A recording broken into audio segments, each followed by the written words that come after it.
नमस्कार, मैं हूं श्वेता झा और आप देख रहे हैं 7 बजे 7 सवाल। आज दिल्ली की एक अदालत ने इंडिया गेट के पास मौजूद एक भव्य और ऐतिहासिक इमारत बीकानेर हाउस की कुर्की का आदेश सुनाया है। कोर्ट ने इस तरह का आदेश इसलिए सुनाया है क्योंकि बीकानेर हाउस का मालिकाना हक रखने वाली राजस्थान की नोखा नगरपालिका ने कोर्ट के आदेश के बाद भी एक कंपनी को भुगतान नहीं किया है। एक हफ्ते के भीतर इस तरह का यह दूसरा मामला है जिसमें दिल्ली में मौजूद किसी राज्य की बेशकीमती संपत्ति को कुर्क करने का आदेश जारी किया गया है। बीकानेर हाउस से पहले हिमाचल सरकार की दिल्ली में मौजूद महत्वपूर्ण बिल्डिंग हिमाचल भवन की कुर्की का आदेश जारी किया गया था। ये दोनों मामले सरकार की लापरवाही को दिखाते हैं।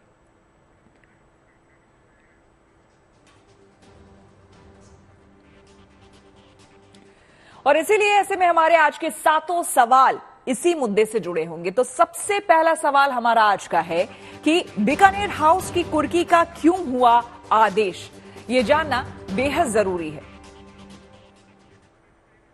आपको बता दें कि दिल्ली के प्राइम लोकेशन पर मौजूद बीकानेर भवन की कीमत अरबों में होगी, लेकिन आपको यह जानकर हैरानी होगी कि महज 50 लाख रुपयों की वजह से इसके नीलाम होने की नौबत आ गई।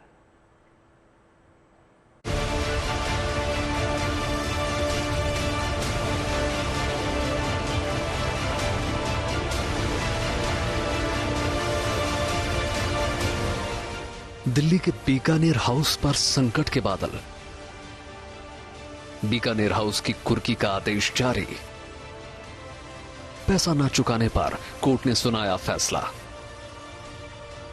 बिकने को तैयार ऐतिहासिक बीकानेर हाउस। दिल्ली के पुराने और ऐतिहासिक भवनों में शामिल बीकानेर हाउस की कुर्की का आदेश जारी हुआ है। पटियाला हाउस कोर्ट में आज सुनवाई के दौरान कमर्शियल कोर्ट के जज विद्या प्रकाश की अदालत ने आज एक अहम फैसले में बीकानेर हाउस को अटैच करने का आदेश दिया है। 4 साल पहले 50,31,512 रुपए का बकाया भुगतान करने का आदेश अदालत ने दिया था। 4 साल में राजस्थान की नोखा नगरपालिका वो भी भुगतान नहीं कर पाई और अब करोड़ों रुपए की ऐतिहासिक और नायाब विरासत बीकानेर हाउस कुर्क हो गया है। बीकानेर हाउस की कुर्की का आदेश बीकानेर हाउस के एंट्रेंस पर चिपकाया जा चुका है। दिल्ली में स्थित हिमाचल भवन के बाद अब राजस्थान के बीकानेर हाउस जो इंडिया गेट के पास है उस पे भी कानूनी खतरा मंडरा रहा है। असल में दिल्ली के कोर्ट ने आदेश दिया है कि बीकानेर हाउस को अटैच कर दिया जाए और उसकी मुनादी यहाँ पे कर दी गई है। आपको कोर्ट का वो नोटिस भी दिखाई देगा बीकानेर हाउस के ठीक बाहर, जहाँ पे स्पष्ट रूप से लिखा हुआ है कि इस पे प्रोहिबिटरी ऑर्डर्स लगा दिए गए हैं। दिल्ली के इंडिया गेट सर्कल जैसे अहम लोकेशन पर स्थित बीकानेर हाउस की कीमत करोड़ों में है और इस बेशकीमती संपत्ति का मालिकाना हक राजस्थान की नोखा नगरपालिका के पास है। बीकानेर हाउस पर आज अदालत के महत्वपूर्ण फैसले के पीछे नोखा नगरपालिका और enviro infra engineers private limited के बीच का विवाद है। बीकानेर हाउस दिल्ली के प्राइमरी जो पॉश प्रॉपर्टीज मानी जाती हैं, एलीट प्रॉपर्टीज मानी जाती हैं, उनमें से एक है। इंडिया गेट के ठीक करीब सर्कल पे लगा हुआ ये प्रॉपर्टी है और राजस्थान की नोखा नगरपालिका के पास इस प्रॉपर्टी की ओनरशिप है। असल में नोखा नगरपालिका और एनवायरो इंफ्रा प्राइवेट लिमिटेड के बीच में एक कानूनी लड़ाई चल रही थी जिसको लेके ये आदेश पारित किया था। दिल्ली के ऐतिहासिक भवनों में से एक बीकानेर हाउस की कीमत अरबों में है, लेकिन आपको ये जानकर ताज्जुब होगा कि महज 50 लाख रुपयों के लिए इस प्राइम प्रॉपर्टी के बिकने की नौबत आ गई है। दरअसल कोर्ट ने 21 जनवरी 2020 को enviro infra engineers private limited के पक्ष में 50,31,512 रुपए देने का आदेश नोखा नगरपालिका को देने का आदेश दिया था, लेकिन नगरपालिका इस आदेश का पालन करने में नाकाम रही। लिहाजा कोर्ट ने बीकानेर हाउस को कुर्क करने का आदेश पारित कर दिया। 50 लाख रुपए का बकाया नोखा नगरपालिका एनवायरो इंफ्रा को देगी, लेकिन क्योंकि इस पैसे की वापसी अभी तक नहीं की गई थी, इसके तहत अब पटियाला हाउस कोर्ट के एक ऑर्डर के मुताबिक इस प्रॉपर्टी को फिलहाल अटैच कर दिया गया है। कोर्ट ने अपने आदेश में साफ किया है कि नोखा नगरपालिका न्यायालय के अगले आदेश तक इस संपत्ति से जुड़े किसी तरह के कार्य को नहीं कर पाएगी। 29 नवंबर को इसमें अगली तारीख जो लगाई गई है इस केस में 29 नवंबर को ये शर्तें तय की जाएंगी कि आखिरकार इस प्रॉपर्टी को बेचने के लिए या जो आगे की कार्रवाई है उसके लिए क्या क्या क्लॉज लगाए जाने हैं। एक हफ्ते के अंदर हिमाचल भवन के बाद बीकानेर हाउस की कुर्की का ये दूसरा मामला है, जिसमें दिल्ली स्थित राज्यों की बेशकीमती संपत्ति की नीलामी का आदेश दिया गया है। कोर्ट के फैसले से राजस्थान सरकार को झटका लगा है और सूत्रों की माने तो सरकार इस मामले पर जल्द एक्शन ले सकती है। संजय शर्मा के साथ Amit Bhardwaj, Delhi, good news today. Bikaner house पर फैसले से पहले हिमाचल भवन को लेकर भी इसी तरह का फैसला सामने आ चुका है। एक पावर कंपनी को 64 करोड़ रुपए नहीं चुकाने पर हिमाचल भवन की भी कुर्की का आदेश कोर्ट जारी कर चुका है। मतलब बीकानेर हाउस और हिमाचल भवन दोनों एक ही नाव पर सवार हैं। इसी से जुड़ा हमारा दूसरा सवाल है। हमारा सवाल है कि हिमाचल भवन के बाद बीकानेर हाउस पर क्यों आया संकट। देखिए, हिमाचल भवन और बीकानेर हाउस एक ही तरह के संकट से इस वक्त जूझ रहे हैं, यानी कि दोनों के मालिकों ने कोर्ट के आदेश की अनदेखी की। लिहाजा दोनों मामलों में कोर्ट ने कड़ा रुख अपनाते हुए इन भवनों की कुर्की का आदेश जारी कर दिया है।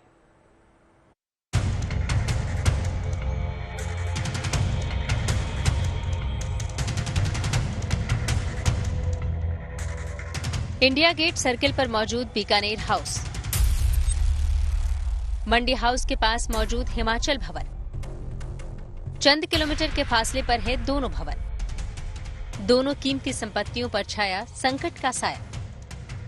दरअसल इन दोनों भवनों के लिए अदालती फैसले के बाद कुर्की का आदेश जारी किया गया है। दिल्ली की प्राइम लोकेशन पर मौजूद इन दोनों भवन के बीच भले ही चंद किलोमीटर का फासला हो, लेकिन मामला एक ही है। दोनों भवनों के मालिकों को समझौते की रकम अदा नहीं करने की वजह से एक ही तरह का फैसला सुनाया गया है। कुछ दिन पहले हिमाचल प्रदेश की सरकार और एक पावर कंपनी के बीच में कानूनी लड़ाई को लेकर जो 64 करोड़ रुपए का बकाया था, उसको लेकर हिमाचल प्रदेश के हाई कोर्ट ने एक ऑर्डर पारित किया था और उस ऑर्डर में कहा था कि दिल्ली के मंडी हाउस में स्थित हिमाचल भवन को अटैच कर दिया जाए। ऑक्शन की प्रक्रिया के लिए उसको अटैच किया गया था और अब उस कानूनी लड़ाई के बाद एक तरह से दूसरा झटका आप कह सकते हैं ये राजस्थान के लिए है, जिस बिल्डिंग को धरोहर के तौर पे, राजस्थान की धरोहर के तौर पे दिल्ली में देखा जाता था, बीकानेर हाउस। दोनों मामलों में सरकार की लापरवाही साफ नजर आ रही है।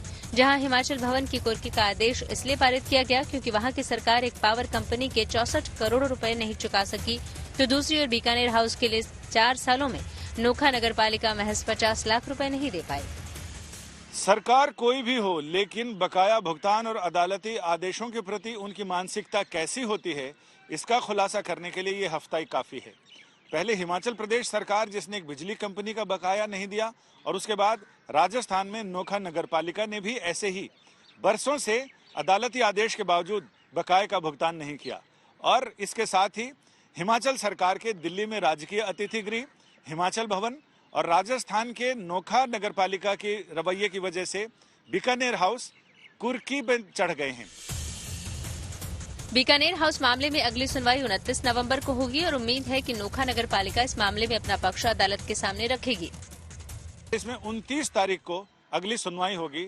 नोखा नगरपालिका ये बताएगी कि आखिर उसने इस बकाया भुगतान का अब क्या हिसाब किया है, कब तक वो भुगतान करने वाली है और कुर्की से बचने के लिए उसने क्या इंतजाम किए हैं। साथ ही ये भी बताना पड़ेगा कि 4 साल में उसने बकाया भुगतान क्यों नहीं किया, जबकि अदालत के स्पष्ट आदेश थे। राज्य सरकारों की लापरवाही पर अदालत ने सख्त रुख अपनाते हुए ऐसे आदेश पारित किए हैं जिससे राजस्थान के साथ साथ हिमाचल प्रदेश में खलबली मच गई है। अब इनका भविष्य क्या होगा, फिलहाल तो अदालत ने बहुत सख्त रुख अपनाया है। अब इनके लिए एक ही उपाय है कि वो कोर्ट में जाकर गुहार लगाएं और जो कोर्ट का आदेश है उनको क्षमा याचना के साथ उस आदेश का पालन करें या फिर दूसरे कानूनी उपाय हैं वो अपनाएं। यानी कुल मिलाकर दोनों राज्यों के सरकारें सांसद में तो जरूर हैं, क्योंकि सिर्फ अतिथि गृह, भवन या फिर ऐतिहासिक इमारत का सवाल नहीं, सवाल सरकार की साख का है, मानसिकता का है। कैमरामैन अजय कुमार के साथ Sanjay Sharma, good news today के लिए दिल्ली से। बीकानेर हाउस और हिमाचल भवन दोनों दिल्ली में महत्वपूर्ण जगहों पर स्थित हैं और इन दोनों जगहों से कई व्यावसायिक गतिविधियां भी संचालित होती हैं। ऐसे में कोर्ट के आदेश के बाद इनके यहां चलने वाली गतिविधियों का क्या होगा, ये महत्वपूर्ण सवाल है। लिहाजा हमारा तीसरा सवाल इसी से जुड़ा है। हमारा सवाल है कि कोर्ट के फैसले के बाद भवनों में चल रहे कामकाज पर कितना असर पड़ेगा। इसके बारे में ज्यादा जानकारी दे रहे हैं हमारे संवाददाता संजय शर्मा। हिमाचल भवन और बीकानेर हाउस पर फिलहाल अदालती आदेश चस्पा तो कर दिए गए हैं, यानी कुर्की के आदेश हैं, लेकिन कानून के जानकारों का कहना है कि इन आदेशों के बावजूद इन दोनों इमारतों में चल रहे सरकारी कामकाज पर किसी तरह का कोई असर नहीं होगा। वो इसलिए कि ये आदेश ये बताते हैं कि रोजमर्रा के कामकाज तो हो सकेंगे, लेकिन इस आदेश के मुताबिक इन भवनों की खरीद बिक्री, लीज पर लेना देना, इन सारी चीजों पर पाबंदी रहेगी। यानी इसे मालिकाना हक को लेकर किसी तरह का फैसला नहीं हो पाएगा, बदला नहीं जा सकेगा उसे। लेकिन हाँ, रोजमर्रा का कामकाज तो चलेगा, लेकिन यहाँ महत्वपूर्ण रोजमर्रा का कामकाज नहीं, यहाँ महत्वपूर्ण सरकार की साख है, जिसे बचाने के लिए सरकारों को जी जान तो लगानी ही पड़ेगी। बीकानेर हाउस के मामले में पटियाला हाउस कोर्ट और हिमाचल भवन वाले मामले में हिमाचल हाई कोर्ट ने कुर्की का फैसला सुनाया है। ऐसे में सवाल ये है कि क्या सरकार इन फैसलों को स्वीकार कर लेगी या इस फैसले के खिलाफ ऊपरी अदालतों में अपील करेगी। इसीलिए हमारा चौथा सवाल इसी से जुड़ा है कि भवनों को कुर्की से बचाने के लिए क्या कानूनी विकल्प है, ये जानना बहुत जरूरी है, जिसे बता रहे हैं हमारे संवाददाता संजय शर्मा। सरकार चाहे हिमाचल प्रदेश की हो या राजस्थान की किसी भी पार्टी की सरकार हो, लेकिन अब लगता है कि अदालतों के आदेशों के बाद अब दोनों सरकारें एक ही नाव पर सवार हैं। दोनों को ऊंची अदालत में अपील करनी पड़ेगी। हिमाचल प्रदेश की सुक्खू सरकार तो पहले ही ये जता चुकी है कि वो इस आदेश को ऊंची अदालत में चुनौती देगी, और राजस्थान सरकार भी ऐसा ही कर सकती है, क्योंकि कानूनी विकल्प दोनों के पास एक जैसे हैं। वो इन दावों के साथ, अपने तर्कों के साथ अदालतों के सामने जाएंगी कि आखिर उन्होंने बकाया चुकाने में उनकी अब तक की देरी है उसको जस्टिफाई करेंगी, और ये भी कह सकती हैं कि वो इतने दिनों में सरकार, कोर्ट ये समय सीमा तय कर दे कितने दिनों में किस्तों में एक मुश्त भुगतान करना है, तो उसमें भुगतान करने को तैयार हैं या नहीं। यानी अपनी मंशा, अपने इरादे सरकारों को ऊंची अदालत के सामने जताने पड़ेंगे, जिनके यहाँ वो इन आदेशों को चुनौती देने जा रही है। यानी कानूनी विकल्प दोनों के पास अभी मौजूद हैं। यानी कुर्की में समय लगेगा, या हो सकता है कुर्की रुक जाए अगर सरकारों ने उचित समुचित रवैया दिखाया तो, और उस रवैये से ऊंची अदालतें संतुष्ट हुई तो। हिमाचल प्रदेश के सरकारी होटलों को लेकर भी हिमाचल हाईकोर्ट ने सख्त फैसला दिया है। हाईकोर्ट ने घाटे में चल रहे सरकारी होटलों को बंद करने का आदेश जारी किया है। इन होटलों की संख्या 18 है। इसी से जुड़ा हमारा पांचवा सवाल है। हमारा सवाल है कि हिमाचल प्रदेश के 18 सरकारी होटलों को बंद करने का हाईकोर्ट ने क्यों दिया है आदेश। दरअसल आपको बता दें कि हिमाचल हाईकोर्ट ने 40% से कम ऑक्यूपेंसी वाले और घाटे में चल रहे होटलों पर 25 नवंबर तक ताला लगाने का आदेश दिया है।